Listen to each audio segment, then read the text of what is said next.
the way I was trained, when I get my butt handed to me, I'll go back to the before that happened and in my head I have to search to where I'm vulnerable, and I'll go back to the music I was listening to when I was strongest, and I'll start that over again, and the movies, and then what I was thinking and how I was operating, because you get thrown off the horse as long you get back up.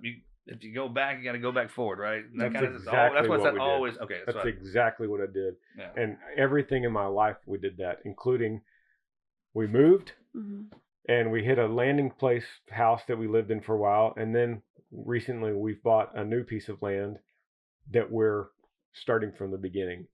And I'm trimming trees again and cutting brush again and starting from scratch in the pastures, just like I did before when we built up to where we were.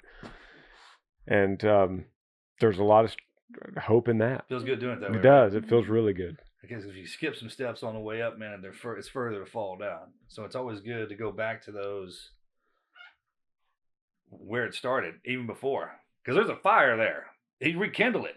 That's what those are for. That's what people say, hey, man, how come you never listen to this music? I was like, I do. Just not in this moment. Yeah. You know what I mean? You don't want to play that. Well, because once you do that, it starts triggering something into my head, and we'll go down a completely different hole. Yeah. And that's why we have each other. I mean, that's why some people can vocalize like that and some people can't. You're right. That's to get that tone, that vibration out, because it changes the way you feel. The minute somebody strikes the chord on that guitar, you'll know exactly what's coming down, and it shifts the whole vibe. You're exactly right. So there's never, man, you got a gift. And right now it's kind of like, diamonds are forged in pressure. I mean, it's just kind of like the more pressure you come out, all those great artists, that has to happen that way. Yeah. Maybe you need to redo another music video and we'll start all over. Yeah. Start all over from the beginning. To make it on a lighter note, how did you get into music? What was your talking about going back to the beginning? I could breathe again. All right. I didn't come from a musical family, but I think it all goes down, when I think about it, all goes down to when I was probably middle school, and I had some friends that knew how to play guitar, and the girls thought those guys were really cool. They did, right? And I thought I should learn that guitar, and that's really how it started. Oh my gosh! Did you get private lessons? Or no, my grandmother had tried a guitar and given up on it. It was in my closet, so I pulled it out, and it had a little book in there that's told you where to put your fingers to make chords. That's like your grandma. Yeah. Marcus's mom's got a guitar, and she has all the books, and now that we're homeschooling, she's teaching music class. Yeah, we got instruments all over the wall. Those are starting to pull up. Play that. Yeah. Well, it became an obsession, and people did think it was cool, but then it just became an addiction for me that I just kept playing and playing. And I can't call a hobby an addiction. You know what I mean? It's funny how people, the terminology on stuff that you go down, because when we get into something like that, it is that. And it's kind of, people say, like, I hated golf till I hit that one little shot, and everything, it just resonated so well, and you get hooked. And my brother said that too, because he kind of picked up the guitar, and it was like, man, once you kind of do the thing, and especially if somebody's like, hey, that's pretty good. Yeah. Like, all right, yeah, I got it.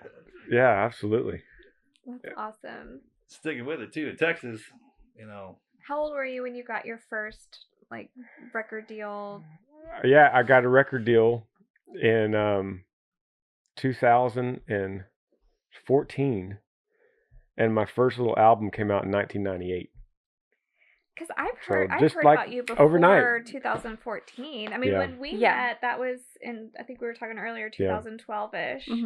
And I had heard your music before that. So is that considered, I don't know music industry, so is that when you don't have a technically a record deal, but you've got music out, is that just an independent artist? Okay. So and it wasn't, so my first national #1 song was in 2015, and that's 17 years after the first album.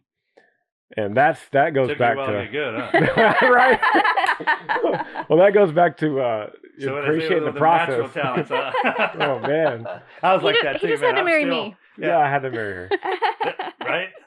Yeah, but talk about setting an intention instead of setting a goal, because right. I wouldn't have set my goal for 17 years. Right. number one song. I'll just put it at 17 years. It's a nice round number, you know. Well, and a lot of people, if you have a goal and you don't meet it at the time that you... Feels like failure. Yeah, you feel like you failed. Check this out. What if you'd have hit the number one and then 17 years you didn't do anything else? So That would have been a burnout? That's way worse. Yeah. It's worse, right? Way worse.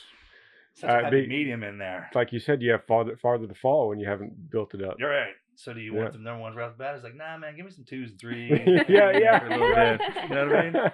Get some stay power. Yeah. This is the Team Never Quit Podcast. So buckle up, Buttercup.